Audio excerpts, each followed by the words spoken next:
And okay, so we should be recording, and this will be available as pretty much as soon as I figure out how to get it off this platform. So this training is focused on getting everyone here set up to go out and deploy bat detectors for this NABat short-term fixed point acoustic sampling effort that we have going on. I think I know almost everybody who's on the call, but for those of you I haven't met, my name is NABat, and I'm the senior zoologist with the Montana Natural Heritage Program. And gosh, over the past decade, the program's done a lot of work with bats. And in particular, we had a large long-term acoustic monitoring project that was wrapped up a few years ago. And this short-term stuff really complements that. That long-term project really allowed us to get a good baseline for what species we have, where we have them. And hopefully this shorter term monitoring will allow us to track how our bats are doing through time. So just before we dive into the actual technical details, I wanted to go through really quick who's doing what with project. So I'm gonna handle kind of the tech support, site selection, deployment advice, and data coordination.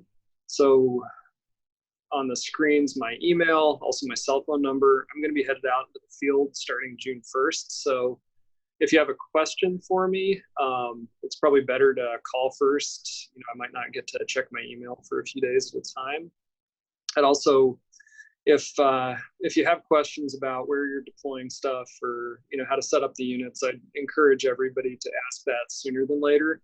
Especially, it's really hard to coordinate if both of us are in the field trying to figure that out. It's a little bit easier if at least one person's in the office.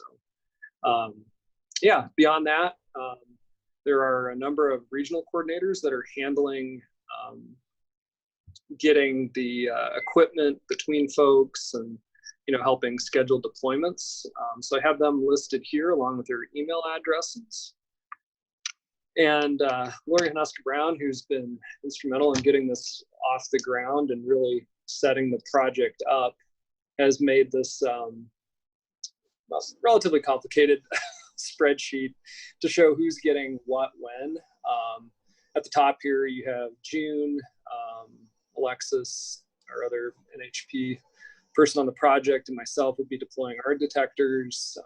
The FWP detectors will be administered by these leads. And if you see your name down here, you're getting a set during June, and you need to touch base with these folks to coordinate putting them out.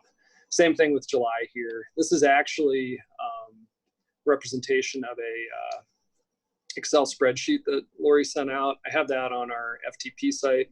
I'll go over that as a resource a little bit later, but just know that that lives there. So if you need to double check on when you're getting it or who you need to be talking to, please use that.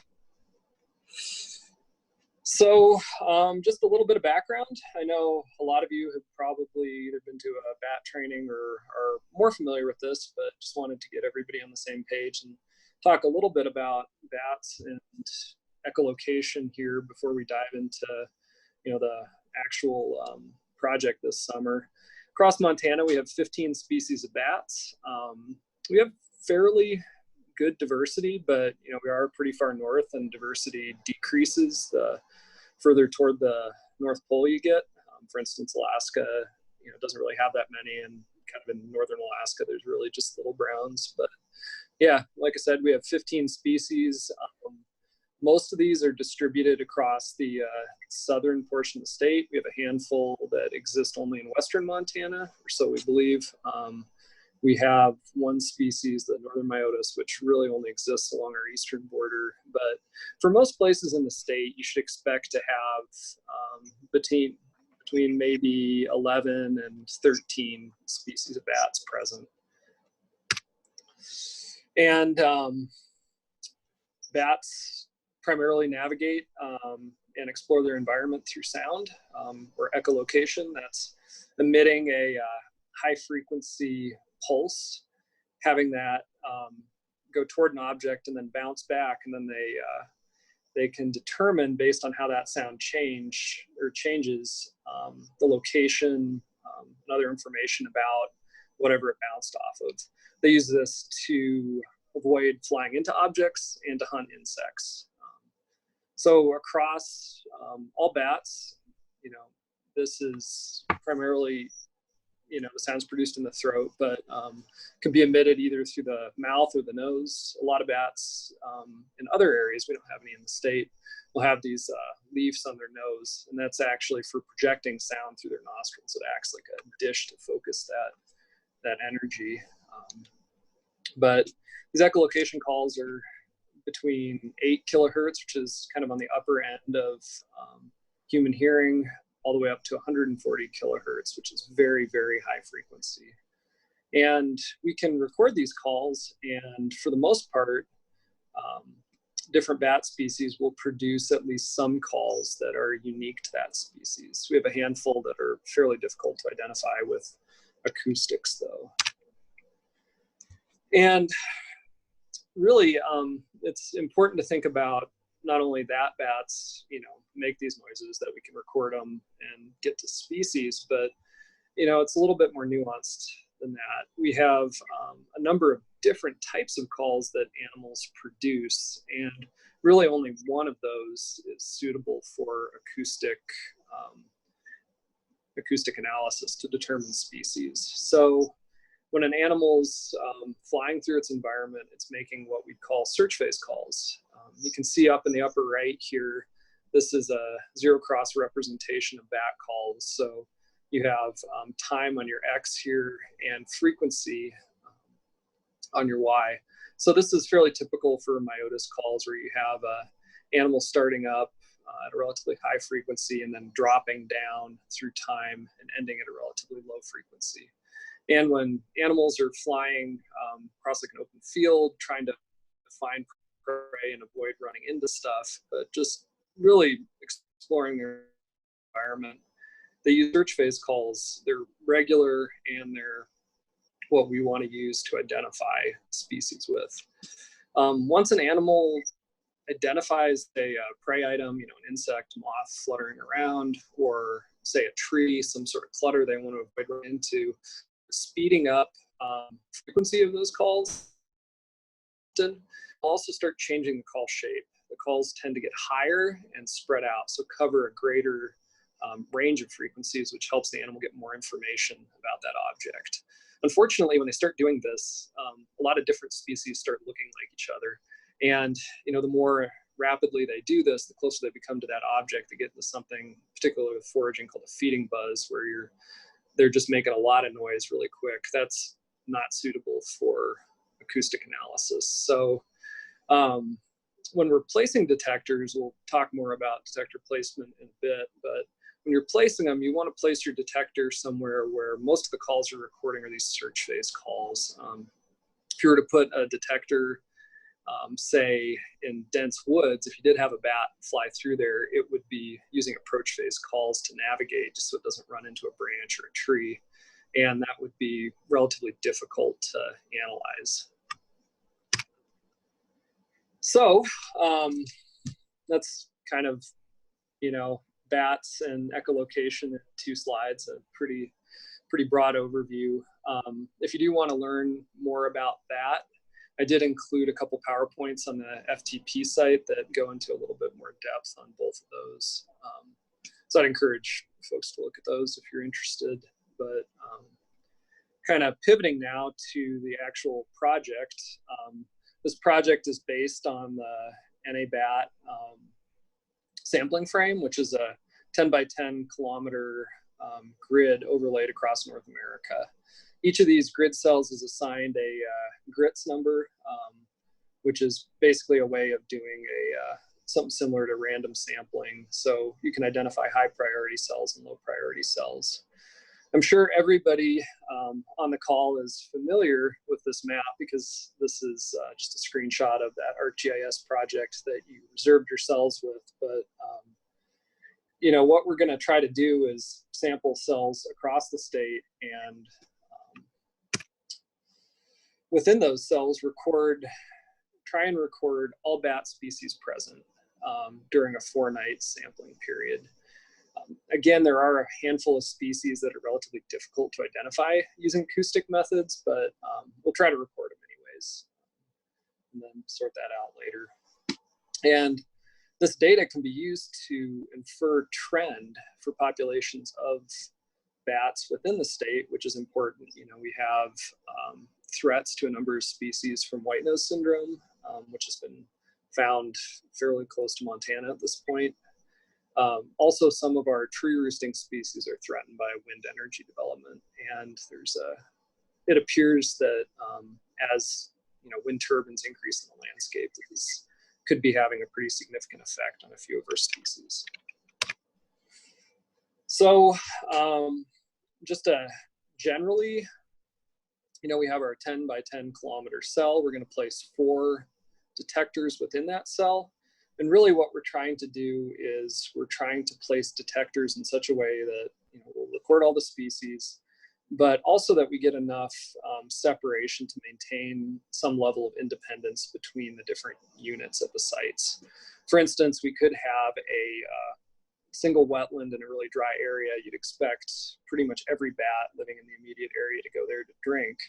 But if you put all 4 detectors, or established all 4 sites around that, they're really just functioning as one unit. So we want to try to space them out far enough that they're independent from one another. One way to think about doing this, and this isn't a hard and fast rule, but just kind of a good place to start, is thinking about trying to establish one site per each quarter of the grid cell. This is mediated by logistics. If it's road access is challenging, or you don't have permission to survey on private lands in one area, obviously you're not going to get a detector down there. Similarly, some cells might not have habitat that actually supports very many, if any, bats. So this is just a very loose suggestion, but I think it's a good place to start. So when we're selecting a site, we're thinking about placing our detectors at or near features that are used by bats or that are important to their life cycle. And in particular, when using acoustics, I think focusing on roosting in water bodies that animals are drinking at is really the highest priority. It is worthwhile to place detectors, in flyways or other areas where animals may forage, but this can be difficult to get a good acoustic survey in some of these areas, just because animals can forage much higher than our detectors can record.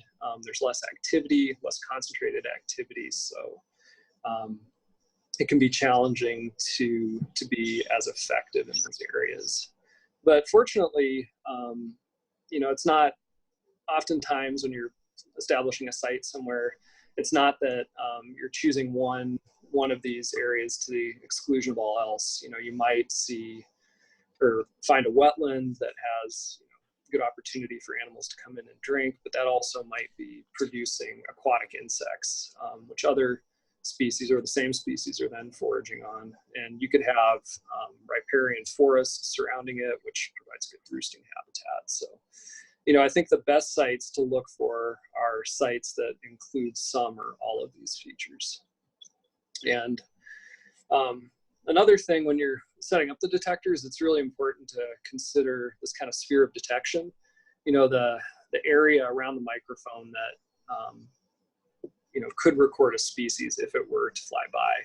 Usually we think about this being about 20 to 40 meters, but this really does vary by species. For instance, Townsend's big-eared bats are quiet, and they have to fly almost like directly over the microphone to be recorded, whereas, say, hoary bats, which are very loud, large animal, can be recorded much further away. So, when you're establishing sites in the landscape, it's important to think about where I'm putting my microphone, but also, what that 20 to 40 meter sphere around it contains, and, what might encourage or discourage animals to fly through that. So I'm gonna talk just briefly and show some examples of what features we find bats using as roosts. what features they drink at, and some other things that you might target within the survey before we actually start looking at some sites. Any questions so far? All right. So roosting features, bats of all species tend to use a pretty diverse suite of structures. Everything from man-made structures, bridges can provide excellent night roosts. A lot of times you see a lot of guano deposition, particularly if the bridge goes over a large body of water. They're less frequently used as day roosts, but if they have cracks and crevices, you will find animals sheltering in there during the day. Rock outcrops appear to be very important for animals in the summer and also potentially during hibernation season. Oftentimes you can find particularly big brown bats, Ciliolabrum western small-footed and long-eared myotis in cracks and crevices and rock outcrops. These two photos up here show the location of Ciliolabrum right here and a big brown that were found roosting in these cracks. Perhaps one of the most widespread and important roosts for most of our bat species are trees, though. Oftentimes you see a number of species using large diameter snags to roost in. For our little myotis bats, this is often under peeling bark or in cavities within the tree. For hoary bats and eastern red bats, they actually roost in the foliage of primarily deciduous, but occasionally conifer trees. So forested areas you should just consider as providing just general habitat for animals to roost in. And then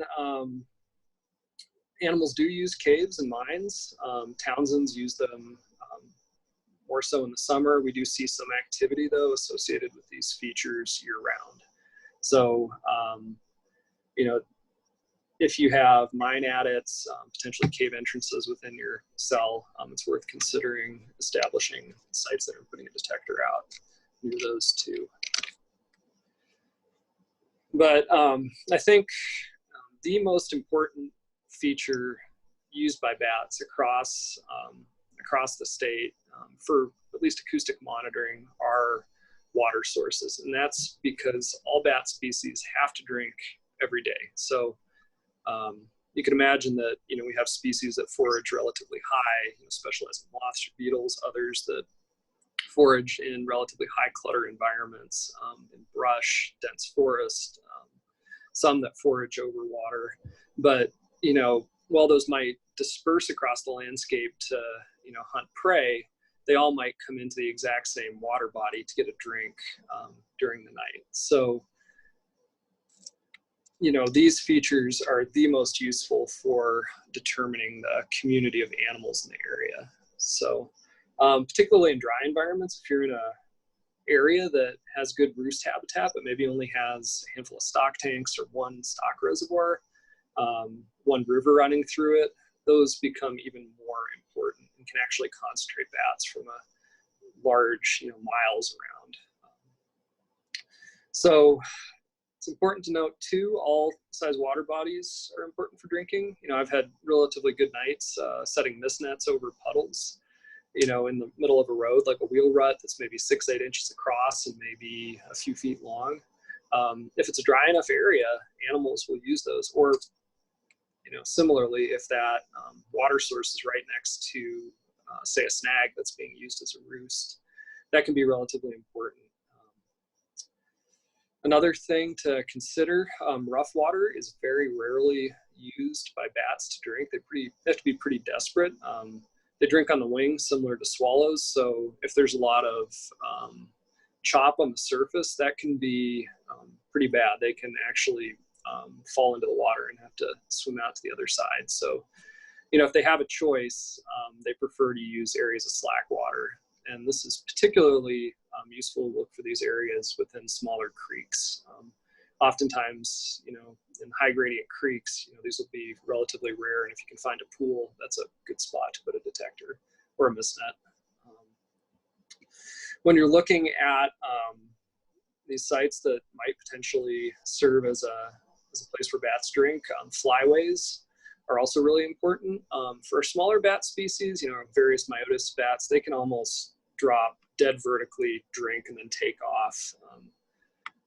You know, so they don't require much space. However, our larger bats, our hoary bats, or big browns, pallid bats, really require, you know, an entrance and an exit to the water. So a gap in the foliage, you know, or other, you know, less clutter. So that's important to look for. This also applies to stock tanks. If there's a number of like wooden boards or, you know, structures built up to keep the cows out of the tank, that can also make tanks, even if they have water, less suitable for, you know, the whole community of bats to drink there. And then thinking back to, you know, these different features serving kind of multiple purposes, larger water bodies, you know, can serve, again, just as well for drinking as smaller water bodies, but they do tend to have more aquatic insects. So oftentimes we see higher activity at, you know, large reservoirs, large rivers, because of the prey availability. So, you know, if you're weighing whether to put a detector out at a small stock reservoir or, you know, half a mile away at, like, say, the Yellowstone or the Missouri River, you should maybe favor that large water body instead. And then, you know, I'm not, there are other areas used by bats, foraging areas, flyways through high clutter environments. You know, these can be important for survey, but I don't think that they're a high priority. You know, I wouldn't put all 4 of my detectors in areas I thought were good foraging areas unless there was absolutely no water and no roost features. And that's going to be a pretty bad site. So some of these areas, you know, bats can forage pretty much anywhere that there's nocturnal insects. Oftentimes wetlands, ponds, and reservoirs, again, are really good for this and have the added benefit of being a water source. Also, a number of species forage along edge habitats. I do think it's important, if you have the opportunity, to, you know, place detectors kind of at forest edges or edges of shrublands, because, you know, you have species like Townsend's big-eared bats, northern myotis, that actually glean insects off of vegetation and really use those high clutter environments. There's plenty of bats that actively avoid those too, though. Meadows, kind of for the same reason, you do have some insects aggregating there. And then sometimes you see animals navigating through the landscape, following river drainages, following ridge tops. So that can be also a good place to put a detector. But again, you know, that's not where you want to primarily focus on getting your units out. Those are kind of secondary. You know, if you've surveyed or have detectors at, say, 3 water bodies, you might put one out in like an open meadow, or survey a meadow where it interfaces to a forest. So there are, in addition to considering where you should put your detectors, there's a number of things that you really need to be cautious about avoiding, and particularly giving your detectors enough space to encourage high quality calls from animals and reduce interference by other ultrasonic noise sources. So one of the big things to consider is the presence of clutter. And by clutter, I mean anything that can impede the flight of a bat. Say that's trees, brush, buildings, rocks, pretty much anything that they have to start using that approach phase call structure to monitor and avoid. And you know, this can be challenging if you have a heavily forested site. You know, you really should be putting your detectors in the middle of a forest, but you know, you do the best you can. You know, if there's, you know, openings within the forest, try and get the detector in the center of that. And generally, as kind of a rule of thumb, I think that picturing that sphere of detection, that kind of bubble around the microphone, if you can put that so that bubble is right at the edge of the interface with clutter, particularly with forest, that actually is a pretty good spot for that detector. Need to be cognizant of ultrasonic noise. This primarily comes from man-made objects. Power lines they do really bad things to detectors, particularly the high transmission ones. So if you can avoid placing a detector anywhere near those, that's good. That'll just cause the detector to run all night because it keeps hearing things that trip it. Rushing water can also generate ultrasonic noise. High gradient streams produce a lot of this. And again, it causes the detector to run and also interferes with not only with the echolocation of bats, but also recording clear calls. And then, trains, freeways, this isn't such a concern with rural highways because the traffic volume is so low at night. But if you're anywhere where you have a lot of cars and trucks going by continually, that can also interfere with detection. There are other natural sources of ultrasonic noise that are a little bit harder to control for. For instance, insects are very common, and they can really cause a lot of interference with the detector function. But again, it's hard to avoid that because it's just part of the ecosystem. But really, if you do identify a significant source of ultrasonic noise, you should just get your detector as far away as possible. Definitely 100 meters would be a good baseline, but if you can go further than that, that would be good. Or put like a hill or something in between it. One issue that we also see relating to being able to record high quality calls are reflective surfaces. Sound can bounce off of buildings, concrete abutments on bridges, cliffs, even water can cause reflectivity, and that makes the calls harder to identify to species. So easiest way to avoid this is if you can face your microphone away from those walls and space your detector. Again, put those just outside or right at that sphere of detection. That's the best way to handle that. Water's a little bit different. If you have your detector and it's placed right at the edge of the water, kind of at the same level, you will get some reflectivity. But if you can put it on a berm, set back a little bit from the water source, that actually does a pretty good job of reducing this to an acceptable level. So a lot of our creeks, a lot of our reservoirs have those kind of incised channels. So it's usually pretty easy just to step back and get the detector away from that and placed in a better position. Roost entrances and exits, they can be a great spot to record a lot of bats, and they can also be really difficult to generate good quality calls at. The primary reason for this is anytime you have a large concentrations of bats sharing the same airspace, they start altering their calls to avoid kind of overlapping in frequency.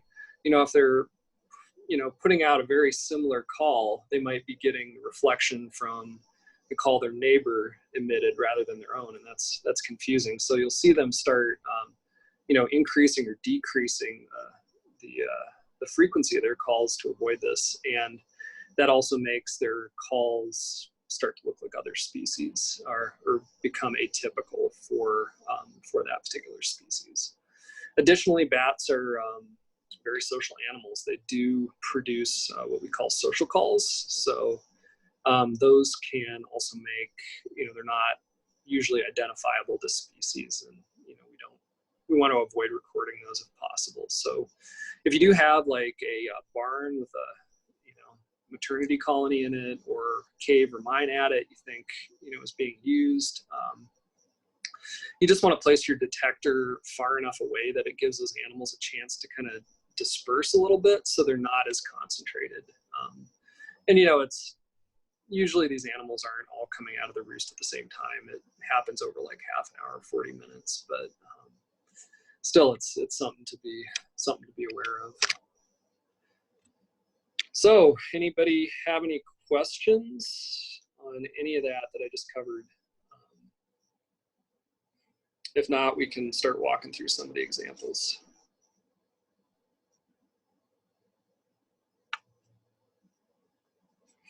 All right.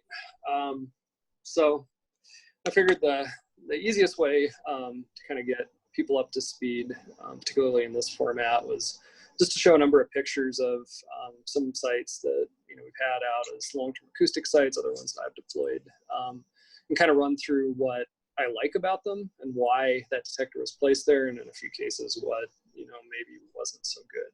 So this photo here is showing one of our longer-term acoustic setups. It has a solar panel, big battery.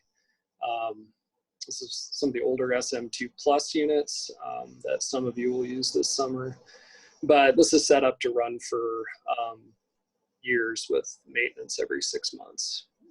But, same detector, same kind of mass setup, same microphone for these units. So pretty similar to what we'll be putting out. But this detector was placed next to this, it's either a slow-moving creek or maybe a long, kind of thin reservoir, but it's placed above it on this berm, which helps with reflectivity issues off the water. So that's a pretty good call. You will notice that there's sagebrush around the detector. That really isn't something that I'd consider clutter. The microphone's above that. You wouldn't expect bats to be flying through that. Additionally, this is a fairly large water body, so you're probably going to get bats not only coming into here to drink, but also you'd see, say, little brown bats cruising the water surface, picking off insects, maybe some other big browns or hories foraging, up above, for additional prey.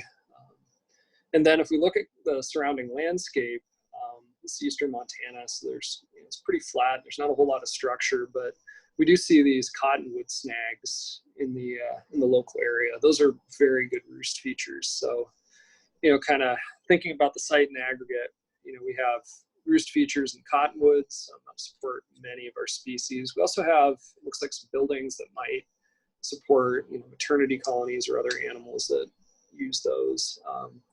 A place to drink. We have some foraging habitat. This is kind of the ideal site for acoustic work. This detector was placed along the Yellowstone near the Terry Badlands. You can see we have a mast here. Again, this is one of the old SM2 Bat Plus units. And this is placed back away from the river. So again, we're kind of dodging those reflectivity issues, and also up on a little berm. So I like that. That's good. The surrounding area, we have riparian forest. We'd expect that the river would be used to not only drink, but this is going to crank off a ton of aquatic insects.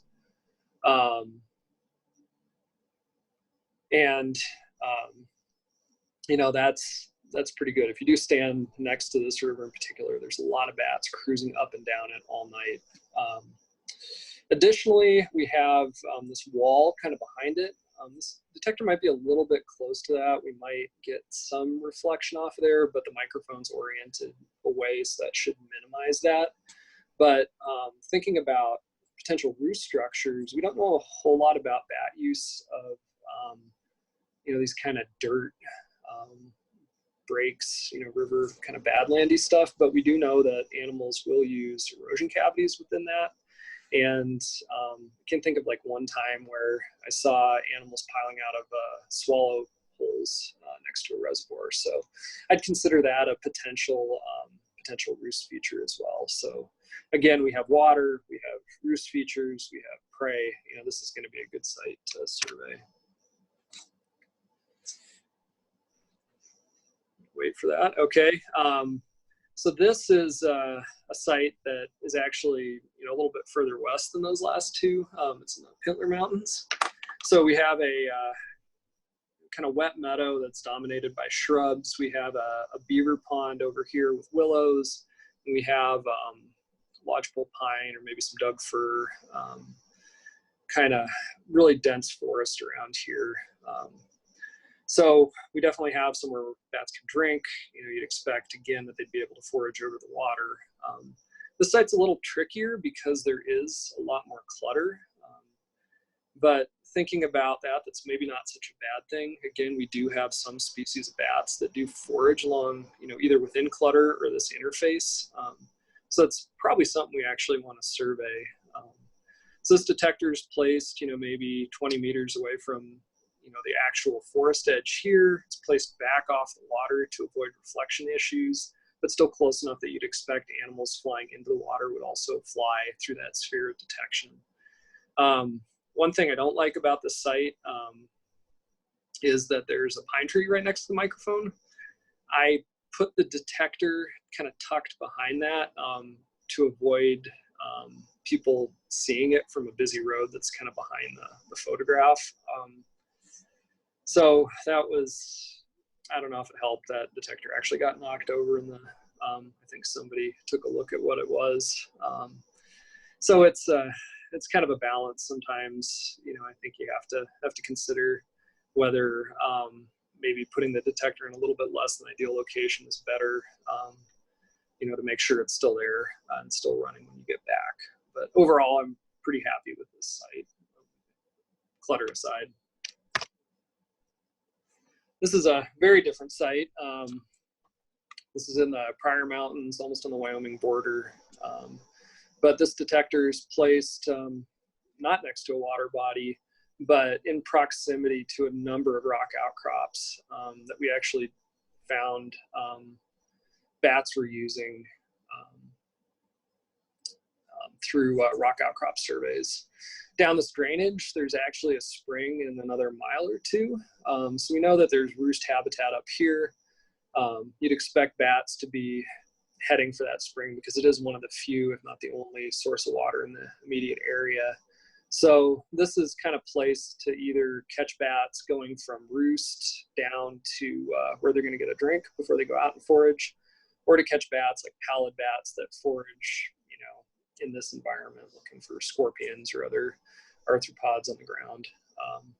So overall, this is, there's a few small junipers here, but not a very cluttered environment. So that's good. So this wouldn't be, be my first choice for a site, but for to supplement detectors placed at some of those water bodies, I think this is a good site. And now we're going to start getting to sites that I'm a little less happy with. This was a detector. The cell that I'd surveyed had 3 detectors at really good water bodies across the cell, and I was just looking for a place to put a 4th that might pick up some additional species. So this is a kind of a wet meadow. There's beautiful grove of aspens here. There's some snags. Seemed like there's a pretty good chance there might be some animals roosting within it. So I put the detector, tucked it off to the side, pointed the microphone out to the middle of the field, and called it good. Main reason I didn't put that detector in the middle of the field where I would have liked to was that, again, there's a road running kind of just behind the camera frame, and I was worried about it walking off, and it was a little less visible off to the side here. So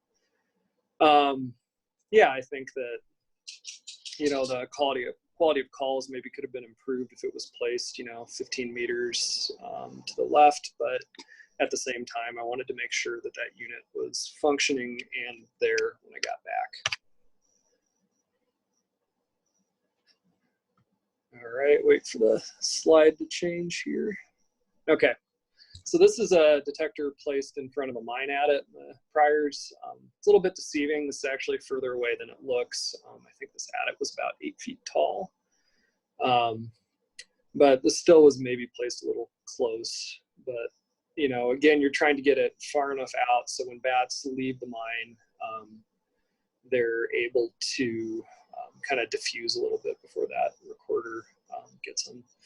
Interesting thing about this mine, we actually ended up misnetting it too, and we didn't catch any animals coming out. So there weren't any bats roosting in the mine during the day, but we caught a number coming in to actually drink off a pool of water back in there. So this is one of the, again, emphasizing, drinking sites. This probably wouldn't have had any use if that water wasn't present. And finally, this detector deployment is something that we'd probably want to avoid.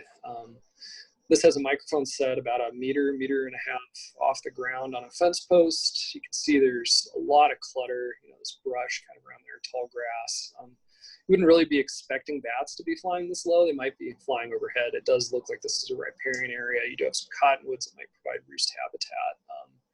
But one of the reasons why we emphasize using masts that get the microphones 2 or 3 meters off the ground is that the temperature difference between the ground and the air can cause shimmering and interfere with call quality. If you think about looking out across pavement or the prairie on a hot day, you think about those kind of stereotypical heat waves that can interfere with calls. So one way to get around that is placing the detector high enough above the ground to avoid that.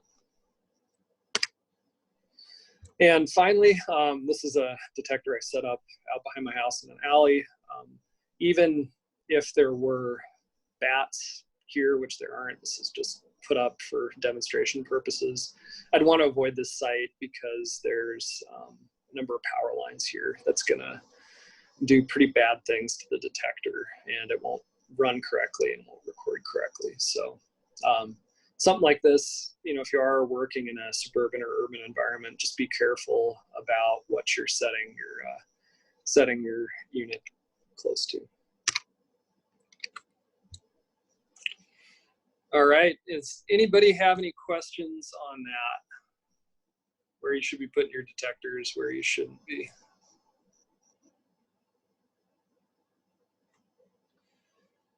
Looks like we had some. Okay, looks like while I was talking, Lori's saying that she can come up with some signs to help dissuade people from maybe being curious and messing with the detectors or walking off with them. So anyways, we'll make sure that everybody's set up. Kathy, looks like you have one. Do you want to unmute yourself? Hey, Dan, thanks. Yeah. So I have my field crew here also listening, just so everybody knows, my 11-year-old and my husband. I just had a quick question. Sure. So it looks like the detectors in some of your photographs are in a larger container. Like It looked like, are you going there next? No, but I'm glad you brought that up. Those, when we deployed them, those are longer term sites or sites that we used a 12-volt battery, so big car battery. So those containers are primarily to house the battery when they're deployed. For this project, we're going to be using D cells, which fit inside the unit. Right. Both the SM4 and the SM2 Pluses are relatively waterproof, so you don't need to put them in a separate container. They'll take a little bit of rain just fine. I wouldn't put them anywhere where they could get flooded and actually go underwater, but we've been using them without any sort of protective container, and I've been pretty happy with that. Okay, cool. Thanks. Yeah. Oh, wait, Hazel has a question real quick. Okay. Maybe not. Do you have a question? I do. You say it. Okay, what is it? Hurry up. What type of pole do you put that in? Oh yeah, she's asking about the poll, but you sent us the equipment list, so we'll look at that. Yep. Those are, and I'll talk a little bit further about that at the end. Cool. But those are, just 2 pieces of electrical conduit stuck together. So light and most importantly, really cheap. So plastic? Metal, actually. Metal. Yep. Okay, that was from my crew lead there. Okay, cool. Okay, yeah, and we have it a list there too, and if you need a shopping list, I can link you to Home Depot. That shows exactly what you need to order too. Yes, just nail it down for me. That'd be awesome. Thank you. Well, yeah, I'll make a note and get that sent out. All right. Anybody else before we move on? All right. So I thought it would be helpful, now that we've kind of seen where we should be putting those, to actually walk through 2 different cells and kind of how I'd approach them and look at using some of the tools that we have available to make site selection, particularly site selection before you go into the field, a little bit easier. So I'm going to talk about one front country cell down here south of Belfry, and then a backcountry cell over here in the Absaroka Beartooth, kind of by Granite Peak. So 2 very different, not only ecosystems, but also considerations for how to approach the logistics of the field work.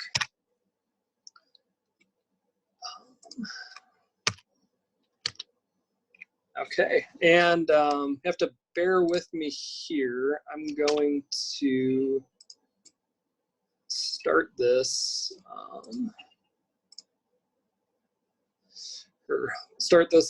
can everybody,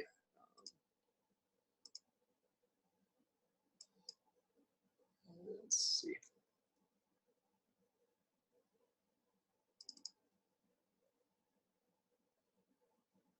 All right, give that a second to load. But so in the protocols, everybody should have seen by now, there's a number of links to an ArcGIS project, which I'm showing here. It's the same one that you reserved your cells with. Braden Burkholder has put not only this ArcGIS project, but also Survey 123, which we'll talk about here in a minute, together. And these are, you know, this is a great resource for kind of getting familiar with your sites. So these are the 2 cells we'll take a look at. Let's zoom in on the one down here below Belfry. First off, if you're, the cell number is very important. So that's this, let's see, we're selecting parcel ID. I apologize for that. There we go. So I don't know if everybody saw what I did there, but you can click on the cell if it's showing like cadastral information, land ownership. Just use these navigation arrows up here to go over. And what we're looking at is looking for the cell number, which is also the GRITS ID too.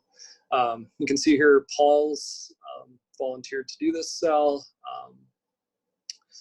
Anyways, but now that we have that number, we can crosswalk that with a number of other resources and also use that for our survey information. So you want to make sure that you know what cell you're going to before you go into the field to put the detectors up. But thinking about where we put our detectors, again, remember, you know, we could kind of grid this into quarters. The first thing that jumps out at me really is that we have the Clark's Fork of the Yellowstone running through here. So big river that's going to have aquatic insects, probably going to have riparian forest, provide opportunities for animals to drink. Also, we have a bridge here where the highway goes over that. So all in all, this looks like a place that's worth checking out in a little bit more detail. So with this ArcGIS project, we have the cadastral information, so land ownership turned on. So you can see that the land around the bridge here is owned on this side by the Sunlight Ranch Company. A few folks over here own the ranch on the other side. So if we did want to put a detector kind of near the bridge, near the water here, it might be worth giving these folks a call. Unfortunately, cadastral doesn't have phone numbers. So, you know, might be worth, you know, searching for this, this company online, or talking, you know, maybe they lease BLM land here, or, you know, maybe the Fish, Wildlife, and Parks folks know who they are. But, you know, kind of working with some people who are local to, you know, if you do need access to any private lands. So that would be one place I think would be worth exploring.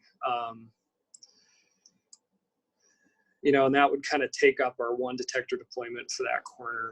You can also see that we have a creek running through the whole eastern half of the cell. You know, I'd be inclined to look pretty hard at both, you know, placing a detector up here in the north and in the south in proximity to that. Alternatively, if there are stock reservoirs, those would be another good option. But You know, we do have, it's a little hard to see here, but there is a road running along this too. So we're going to have really good access that'll allow us to, you know, not spend all day getting the detectors out. So another good resource here, bear with me while I do a transition.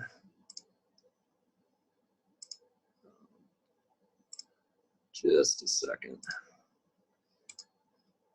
Another good resource that I like to use, particularly for aerial photographs, is Google Earth. I don't know how many folks actively use that, but I did create a KML or a layer that shows the cell boundaries, and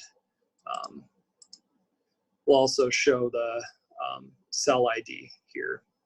So it's the same information that's available here. It's not dynamic though, so if something changes in Braden's project, it won't show that on here. But this is good primarily because you can do not only have access to really high quality imagery, you know, we can zoom in, we can see that, yeah, this creek does look like it runs. You know, in some cases, maybe this is a wider section here. But we also get access to photos that people have uploaded. So we can kind of check out what it looks like if we haven't been there before. In this case, you can see there's a sandstone outcrop over here that's probably going to be used by bats to roost, particularly if there's water in close proximity. Also, we have a stock reservoir here, and if you look at it, it actually looks like there is, wait for that to zoom in here, looks like there is water here. You don't see it grown in, so there's a pretty good chance that that actually fills up and that animals are using it. So again, we have these cell boundaries that's available on our FTP site. It's the only KML file on there if you want to use Google Earth. So let's see. Another resource that I think is really helpful for doing this scouting.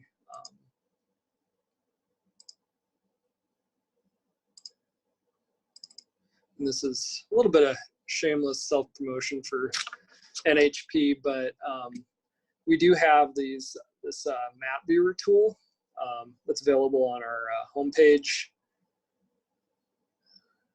right here.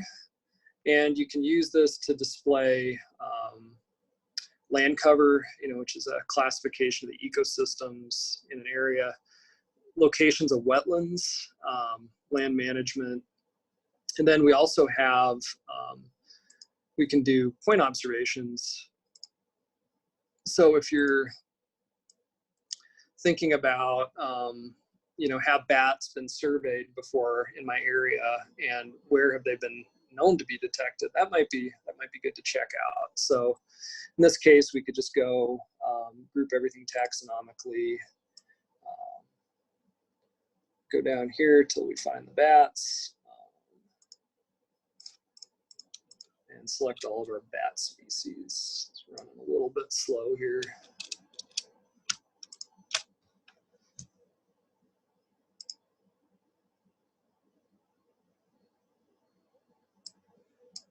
And we'll just turn on base layers so we can get oriented, maybe some towns and roads.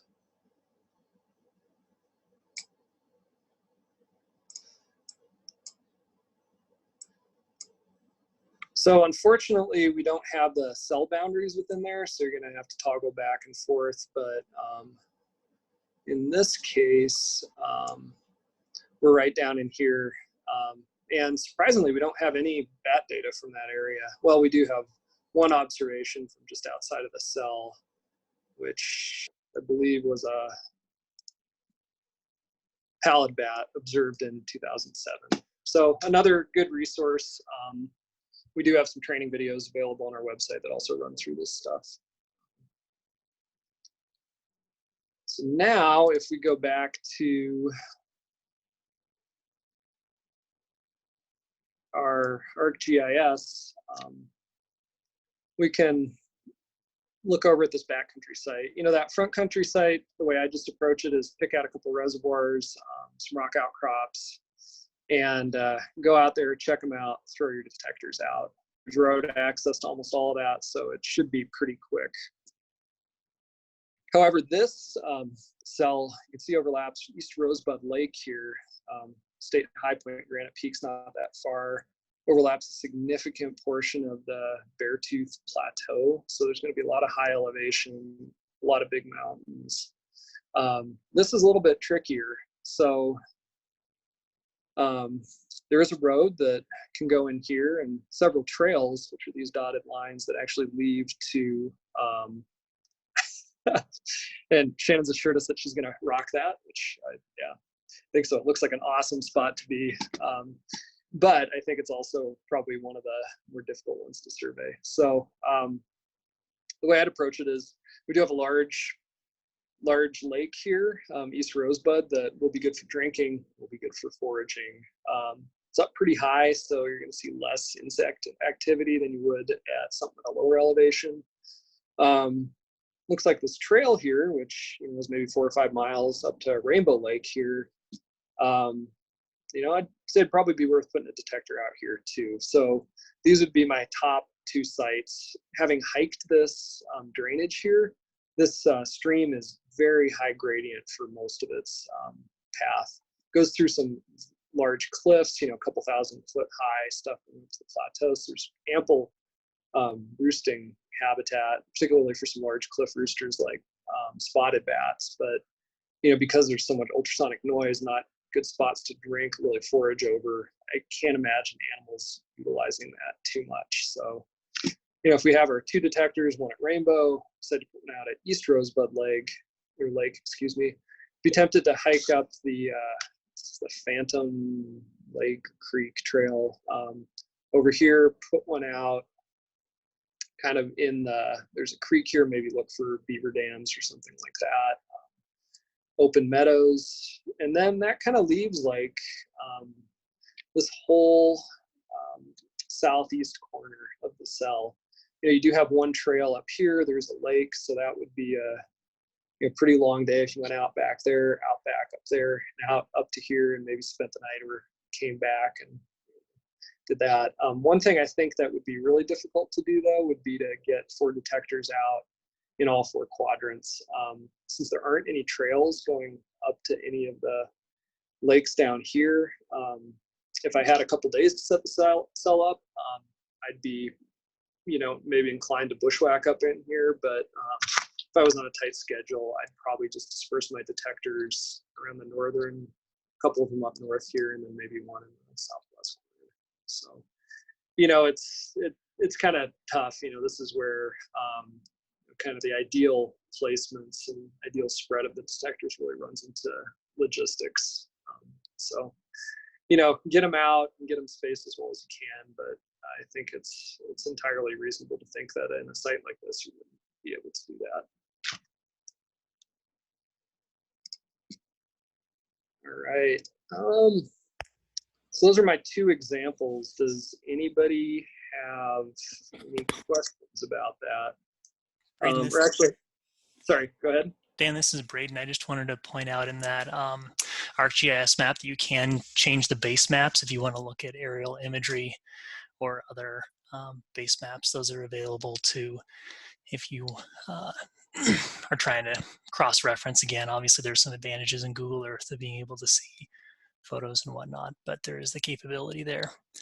Sure. And then additionally, there's that map annotation layer at the very top of the legend. If you're wanting to sandbox stuff and think about places or get feedback from other people, you can go to town and use the edit option at the top to add any features in your cells or really anywhere if it's helpful at all. That's all I wanted. Thanks. Great. Yeah, and if folks have questions, I can make sure that we have your email. Yeah, and I guess I would bring up one more thing. If you forgot which cell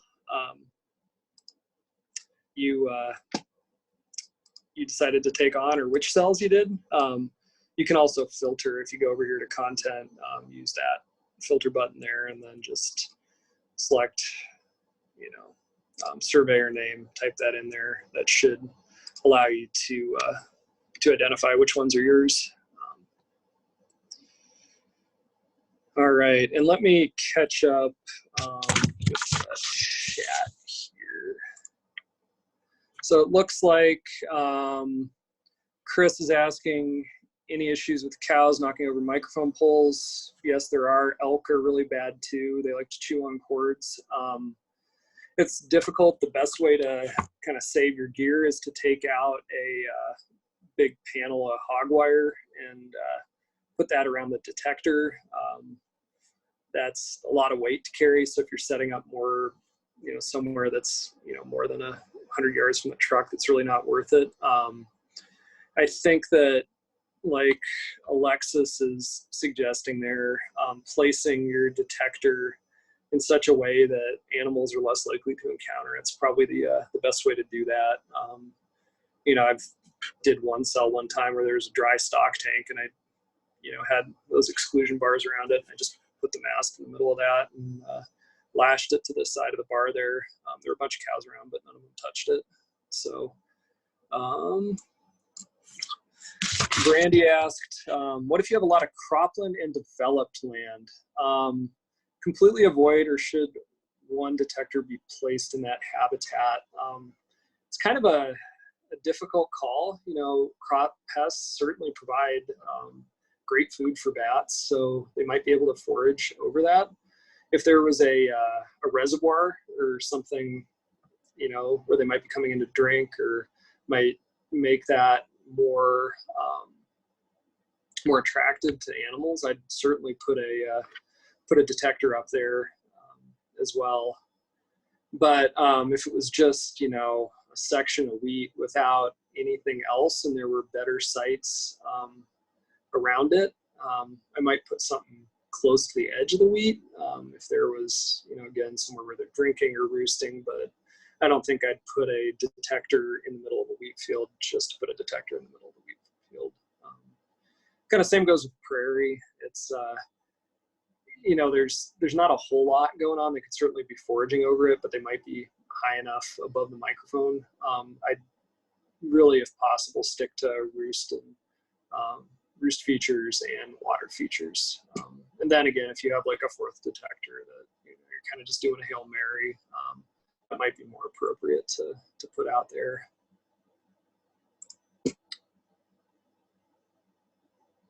All right.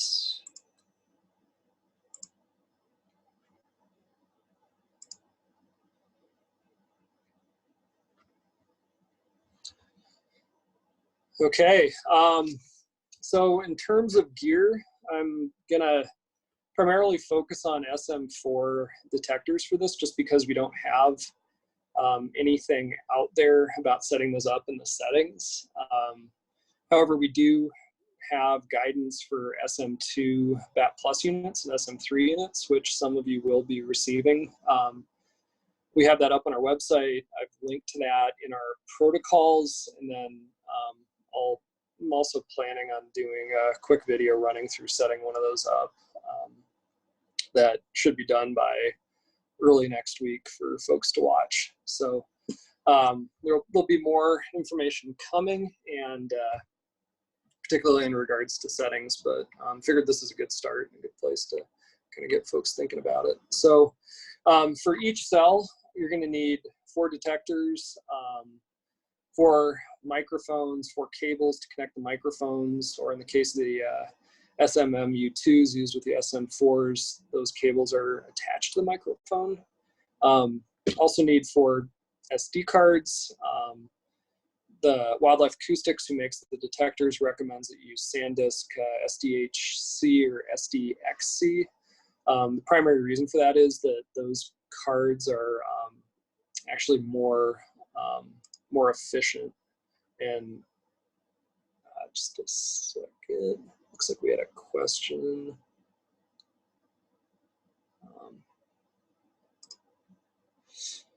Yeah, anyways, just keep going and figure out how to bring that up here in a second. But yeah, SD cards, and then you'll need materials to make a mast, which in this case are two pieces of electrical conduit that are about 5.5 or 5 foot each.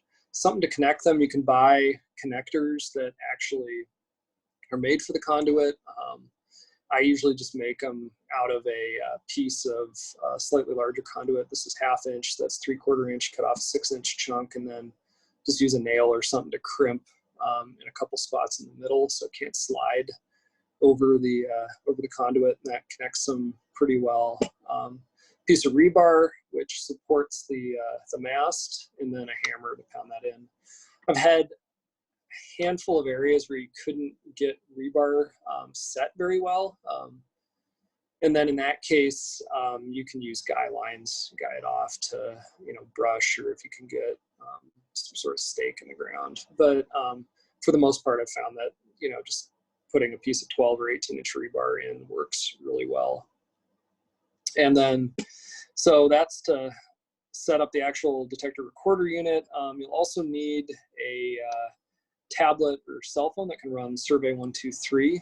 If you don't have access to those, you could do this on a paper data sheet with a separate camera and a separate GPS. And if that needs to, excuse me, drink water. If you need that, let me know. I can pass along a data sheet, but we'd prefer you use this because the data goes directly to us. Also, the photos come in annotated, so we don't have to figure out where they're going, label them, and then archive them. So makes our job a little bit easier. In terms of setting up the detector, this is kind of a general overview. First things first, you can review and actually set up most of the settings while you're in the office. And I think it's easier to do that. In particular, you're not crunched for time. You have access to a phone. You can give me a call if something's not making sense. But you can get most of this done. Then when you're in the field, you'll need to set up a few things like the actual location of the detector. Make sure that's correct, because you're probably not going to know that while you're in the office. Make sure the prefix, the cell site number is, or the cell number is correct, and then the site, which you get to choose, it's 1 through 4, is correct for that lat long and matches what's in Survey 123. And you just need to double check the other settings. And then it's pretty much just attaching the microphone to the mast, setting up the mast and securing the cord to the mast. This is an important thing to note. If you just let the cord hang next to the pole, when it gets windy, it'll kind of slap the pole and make a bunch of noise, which triggers the detector. I think the easiest way to secure it is just to wind it around the cord, or wind the cord around the mast before you plug it into the detector. Then you attach the cord to the detector, test the microphone function, and start the detector. So I'm gonna try something right here. Stop sharing my screen, and then I'm just gonna briefly run through what that looks like on an SM4 unit. So can everybody see, it's I think labeled iPhone 2, but my phone? Because I'm going to use that to show the detector. Yep. Okay, we're good. And then just while we got the chat open, we'll catch up on that. So Braden posted the link to the FTP site. That's also in the documentation as well. Lori's saying that she'll resend all the emails. And Lori's also saying that she's planning to provide these materials for any of the detectors being borrowed from us. That's the same for all the NHP detectors, with the exception of tablets. So everything you need to set up and run the detector, we can provide. Well, actually, I'll have to check about batteries, but Yeah. And then she's saying that mailing rebar and conduit might be cost prohibitive. So we'll work that out here. All right. So you just bear with me here.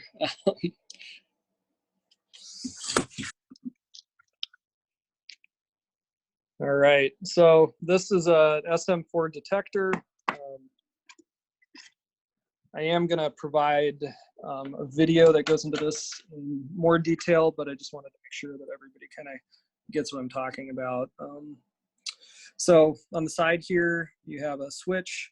It goes between external and internal power source. External would be like what Kathy was asking about if we're using a big marine battery or something like that. In this case, we're using an internal. Batteries are located within the unit. This panel opens up here. There's 4 D cells. So if we turn it on to external, it's functionally off. We turn it on to internal, we should see it boot up. So it'll give us our firmware. These are new enough, they should have that all up to date. And then you'll see this main menu, quick start, settings, schedule, stuff like that. Cool thing about these SM4s is that they have a CAN schedule that we can use 30 minutes before sunset to 30 minutes after sunrise. You navigate through the detector using this up, down, left, right, and enter. So quick start has that recording 30 sunset to 30 sunrise. Can also look at other settings, audio settings. Everybody will have to check these just to make sure that they're correct, because we will change some, but you can mess with the gain, the filtering, all sorts of stuff. So that's stuff you can do in the office. You can also look at the date and time that the unit has, saying it's 2:15, that's about right. And then if you note down here, we have a sunrise and sunset. So the sunrise and sunset is calculated on these units based on the latitude and longitude that's entered. So the primary reason why you put that into the unit when you're setting it up isn't necessarily to locate the calls with latitude and longitude, although that is helpful. It's to make sure that the detector knows when to wake up and when to go to bed.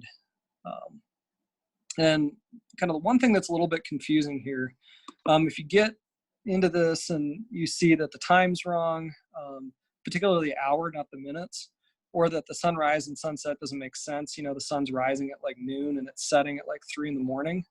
What you need to do is, instead of altering it there, you first need to go over to this location menu. Within location, we have something called prefix that's going to be associated with each call. And what we're doing for this project is we're using a C for cell, and then the cell number. You could write out all the zeros or just do a 5.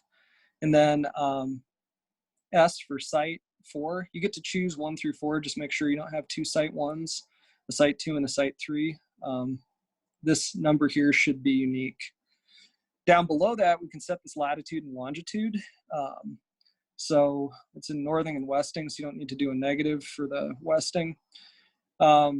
This is something when you actually deploy the detector that'll need to match where the detector is placed. When you're setting it up, though, if you don't have a latitude and longitude reasonably close to where you're at, it gets kind of difficult to double check the sunrise and sunset and make sure you have things set up well. So in the documentation, I just provided generic, but I provided the centroid for Montana, which should allow you to get a sunrise and sunset time reasonably close to wherever you're at in the state. So if we go through, we use that to scan down.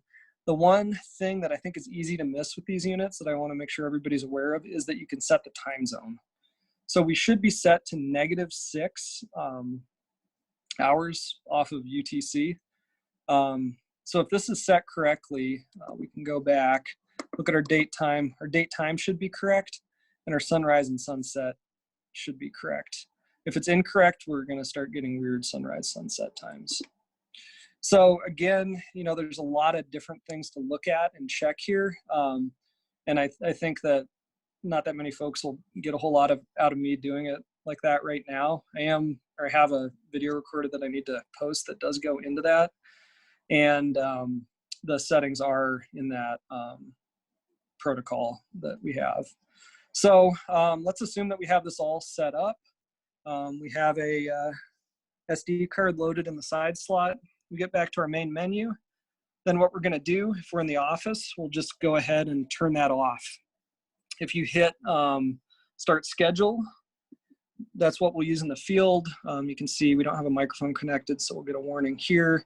But if we see this where it's saying going to sleep until about 9 o'clock this evening, that means the detector will wake up here this evening and then start running. That's good if you're out in the field collecting data. It's not so good if it's sitting on your desk for 2 weeks. You know, that'll just run your batteries down. So in the office, before you deploy, just need to turn that on-off switch to off. And then if you're in the field, you should see that previous screen without the errors. So just to give you a better idea of what the connector looks like, that's this thing. There's a hammer for scale that just slides onto the end of the conduit, and use a piece of rebar to plug that in the ground.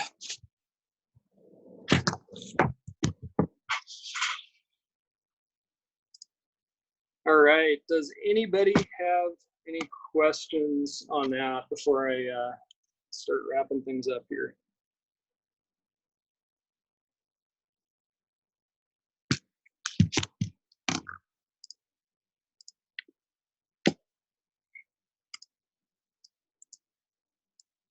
Okay, so two final things we need to go over. One is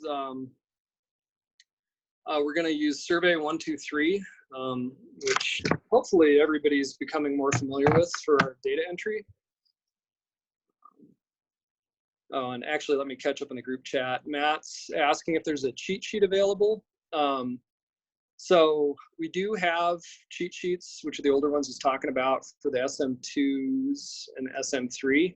In the protocol that I sent out, that has the settings for the SM4s. So yes, that is available. And Kathy's wondering, are you going to post this somewhere if we need to view again? Yes, I'll send out the this, which should be recording, and I think I tested it last night and it did work. So I'll send this out, and then we've also made a couple of videos just running through setting up the detectors themselves. So I need to figure out how to get them off my phone and onto something that folks can view, but I should be able to do that over the weekend and get those out. So, all right. Okay, so last two things, survey 123 and the geo PDF. So survey 123, Braden put this together. It's similar to stuff that we've done, you know, for the Curlew surveys. You know, we have one for our observation collector. We have them for a whole bunch of stuff, but basically it allows you to use a tablet or a smartphone to collect data directly, leverage the fact that those devices have a camera, an integrated GPS, and you know, then be able to upload those either immediately if you have data to burn, or preferentially probably when you get back to Wi-Fi. So there's two links here on the slide. These are also in the protocol at the beginning of the document, but to set this up, if you're on a cell phone or tablet, you need to download the Survey 123 app from your app store, from Google Play, wherever you get your applications. And then once that's set up and installed, you can just click this link and it will take you to that.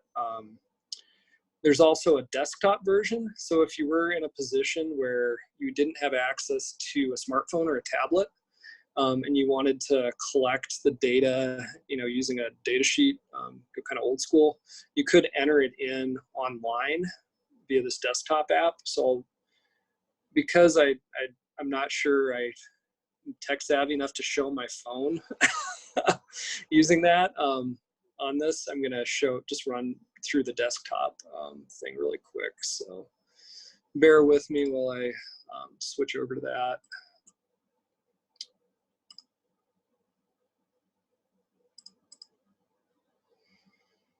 All right.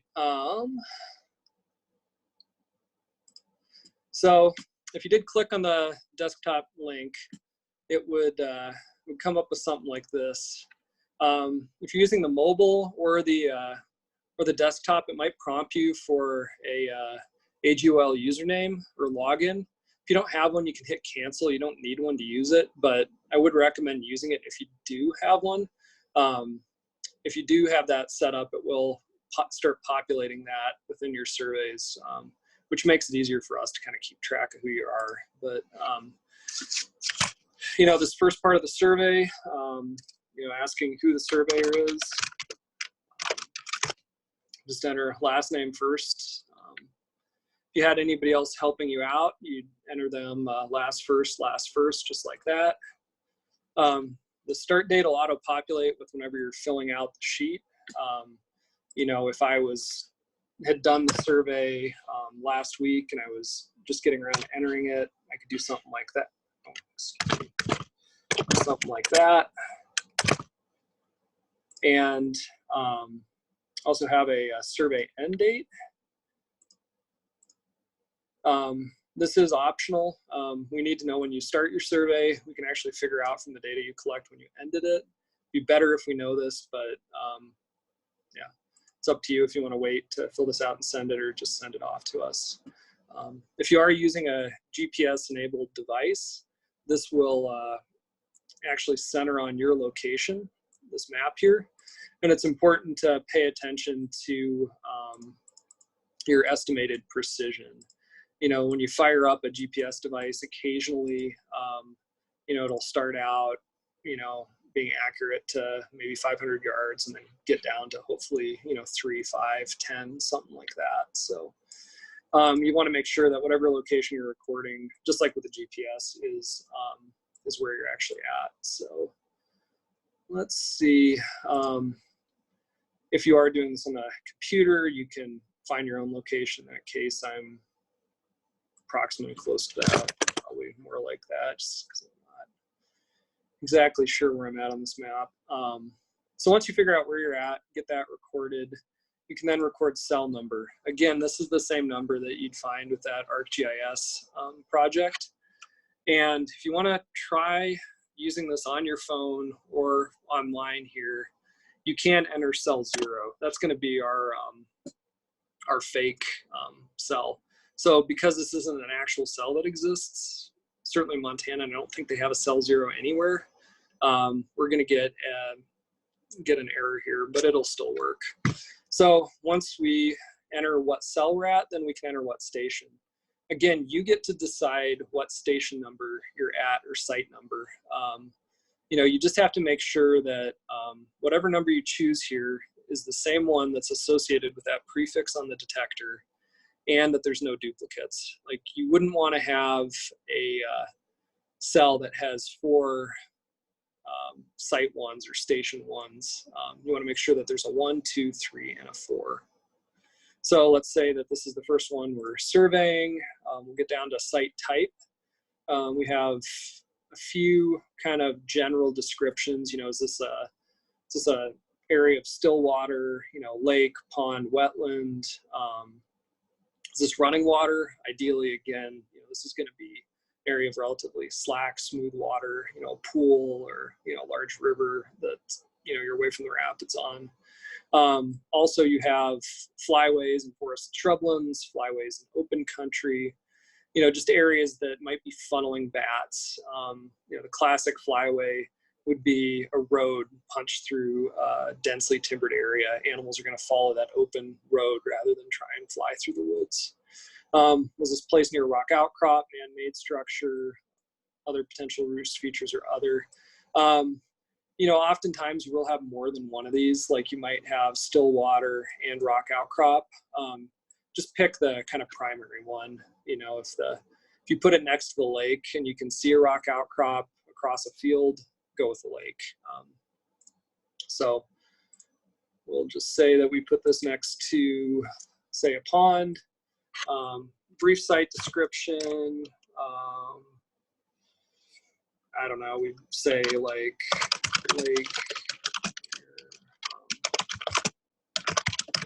lake near Small Cliff, something like that. Clutter. Is there any clutter nearby? Again, if it's out in an open field, there's nothing really within that, 20 to 40 meters that's going to cause bats to use an approach phase call. We'd select none. If there are some trees or shrubs, again, shrubs, I don't really care if there's, knee-high sagebrush, but if there's, head-high juniper, that might be something to record too. If there is, let's say we have some rocks nearby, that'd be another source of clutter. The other option would be buildings. And then we'll just give a distance. If you can't see any clutter, you'd put none. So let's just say that that's 35 meters away. We did say that we put it near water. We did put it near a lake. And distance, just say that we put that 10 meters away. So we'd also like to know a little bit about what detector type you're using. That helps with the folks actually doing modeling. So you're gonna have an SM2BAT plus an SM3, SM4. I was showing you SM4, those are the new ones. Those are gonna be the ones coming from FWP. We'll be providing 2s or 3s, the older ones. But, if when in doubt, you can also look at the serial number. All the detectors have it written on them too. So let's just say, since I have an SM4 here, we're using that. Serial number should be somewhere on the unit. This just really helps us keep track of whether any units are not, there's something going on with them. If we consistently see data that's less than perfect, or that there's issues with coming from a single detector, that gives us a pretty good idea that either the detector or the microphone's having some problems. So for the SM4s, these are found on the inside panel. In this case, this unit is S4UO9996. So then we get an option for microphone type. This does vary by detector. SM2BAT units use different microphones than SM4s. In this case, we have a U2, and we're going to enter the mic serial number there. Again, this is just something we want to keep track of in case we're having technical difficulties. So in this case, it's MU208802. So once we have that entered, last thing we're going to do is enter site photos. So if you were using a tablet or a phone, this would, you just click that button and take one. You can add photos that you have taken. There does appear to be a bug that might crop up with the actual survey 123, where sometimes it freezes, like if you want to add a photo while you're in the middle of the survey. Fortunately, it saves your data. So right now, you can try that, but if it keeps freezing on you, just email me the photos at my work email. So I'd like to include photos, at least one kind of showing the detector and then important features. For instance, if we had this by a lake with a rock outcrop, if you can get both of those in one shot. If you can't, just take 2 photos. Kind of estimate what direction we're facing, and then you can just add a very brief description of the photo. Okay, so Christina's just asked about, she downloaded the survey and saying that it doesn't have the microphone type or serial number fields. It does. They're actually hidden though until you go ahead and fill in the detector information. So try putting in like SM4, and then I think microphone type should appear. Yeah, let us know if that works for you. So now that we have all that, we just submit that and should be good to go. So again, if you want to play around with this, and yep, Christine said that worked. So if you want to play around with this, just enter a bunch of data, send a bunch of pictures, and associate it with cell 0. That way it doesn't interfere with the actual cells.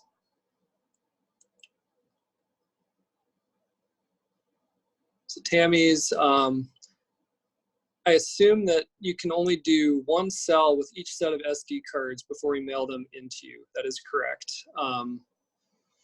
Is there another way to get the data rather than mailing them? Trying to understand how many cards are actually needed when sharing equipment and help plan for turnaround time when mailing them to you.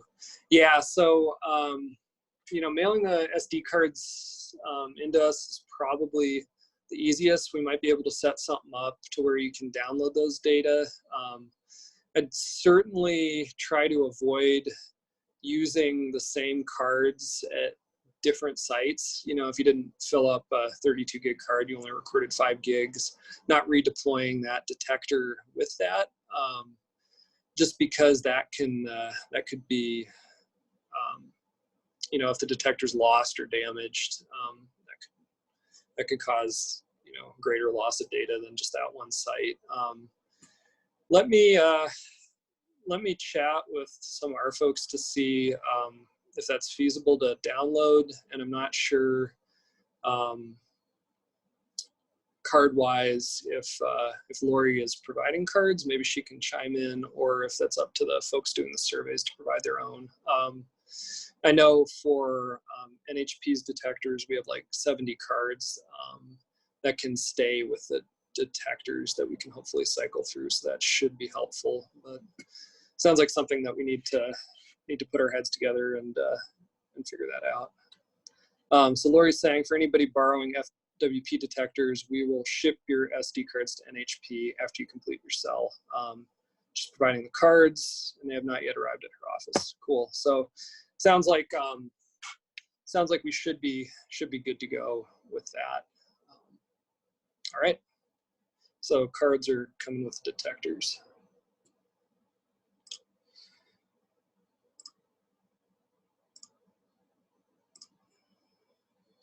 Okay, and finally, we'll just touch base briefly on the GeoPDFs that we have available. So for those of you who aren't familiar, kind of one flavor of PDFs are georeference PDFs.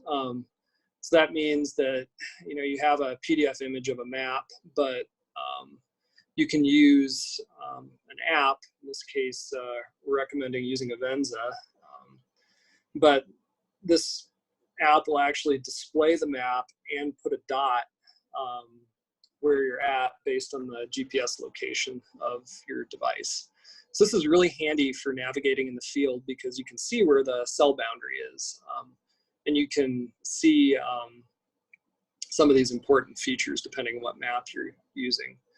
So we have 3 different types that I've made so far. We have one that's hillshade cadastral, so it's land ownership and kind of features with like roads and wetlands overlaid on it. We have some that have the cell boundaries over air photos, and we have some that have the cell boundaries over topo maps. These are pretty quick to generate. I can crank them out. Basically just let ARC run you know, for a couple hours and do something else. So if you see anything or have any mapping needs, let me know in the next week and I'll see what I can do for you.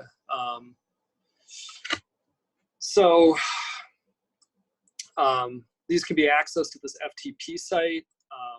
In the protocols, I have a number of different ways to get them off the FTP site onto, say, a phone or a tablet.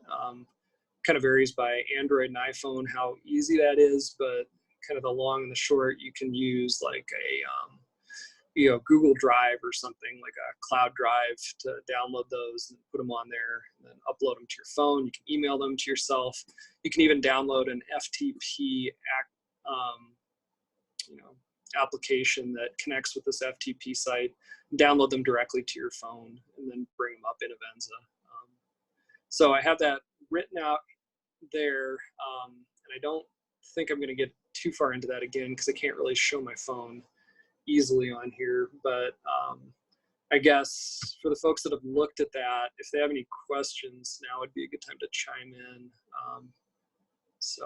But basically these can be, you know, used in used with a tablet or a phone are, what, similar to what would have been, a GPS a few years ago, but should allow you to at least see the cell boundaries and where you're headed. All right, so Sarah's asking, is the idea to try to use the same for site placements within each cell, again, year after year?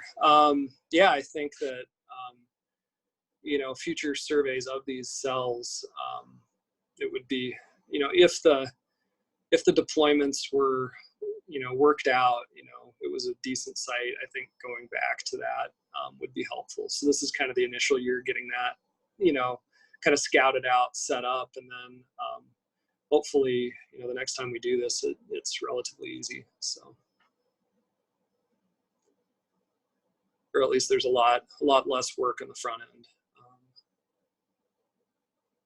So Lori's saying, following this year, the analysis research team in charge of this project will brainstorm plans for 2021. Great. Well, that's all I have. So, if folks have questions, turn your microphones on or keep using the chat box.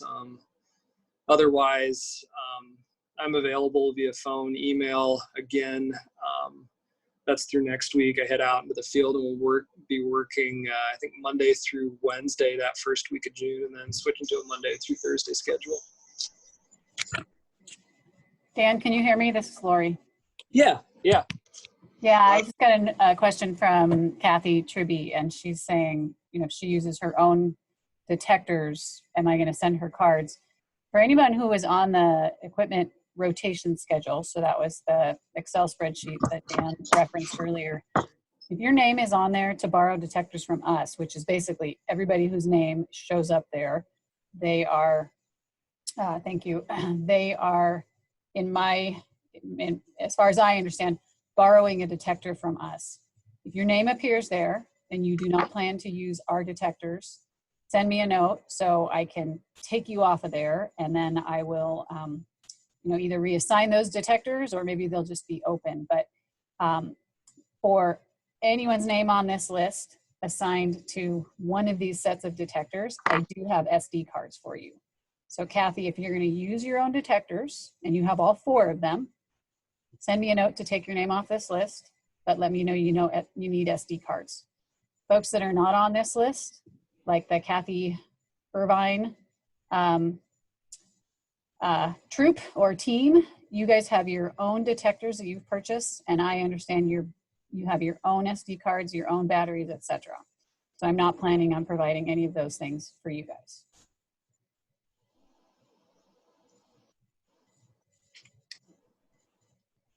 All right. So we had a few more questions come in. Kathy's interested in how long it'll take till find out if we got bats. So we've got the analysis portion scheduled to start fall. So I think it should be a month or so, give or take, maybe, I think, or a couple months in there. I don't know. I can't remember off the top of my head, but fall, winter this year. Should have that turned around. Tori's wondering how loud is too loud for an interstate to be in the background of a potential site. I mean, the more space, the better. I know we had a long-term site set up near Bearmouth, kind of over next to I-90, but that was still pretty, I don't know, maybe 300 meters away, something like that. So yeah, I'd say, you certainly wouldn't want it on the side of the road, and the more space you can get, the better, until you feel like you're passing up really good sites. So, Chris, is good distribution within a cell or getting detectors in good habitat a higher priority? I'd say good habitat is the highest priority. And then, after that, it's getting them distributed across the cell. We want to make sure that we're recording bats first and foremost. But, if you're getting to the point where things are, like you can see one detector from the other, you're starting to severely violate the assumption of independence between the sites. So, you know, it's kind of, you know, I'd say put your detectors at the best habitat you can and spread them out as much as you can. So that's kind of my take.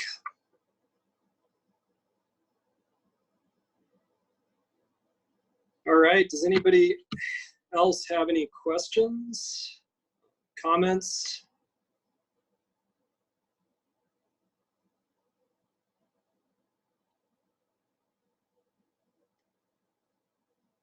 Oh, yeah, Lori's pointed out that I forgot to say how the SD cards are labeled. This is really important.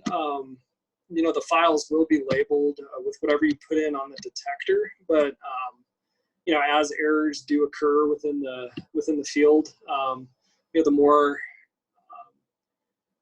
information we have to kind of figure out what went wrong and how to make it right is really important. So for each card, if you could just put a little piece of masking tape or something on the card and then just write the cell number and the site number, that would be more than adequate. So yeah. And I think that is explicitly stated within the protocols I sent. So.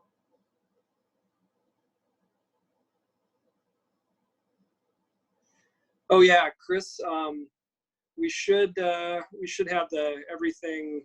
We're starting analysis in the fall, so late fall, early winter should be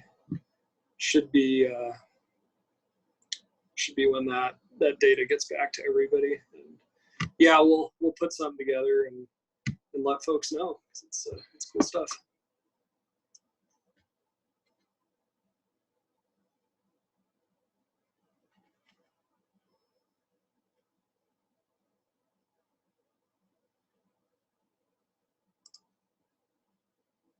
Hey, Dan, I said it in one of the comments, but for folks that are not receiving emails from me or haven't received any emails directly from me, they can either keep working with the individual that's got them roped in to help, or if they want to send me an email at lhaneska-brown@mt.gov, I can put them directly on that list. Yeah, Laura, you want to type your email address into the chat just so folks can cut and paste if they need to?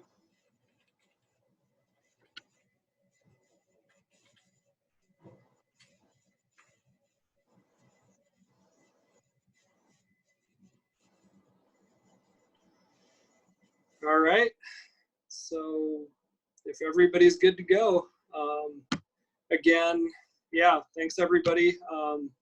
And feel free if you're out in the field and trying to figure out something with a site or detector setup, yeah, just you have my cell number, give me a call, we'll work it out. So thanks again, and I'll get the recording out to everybody.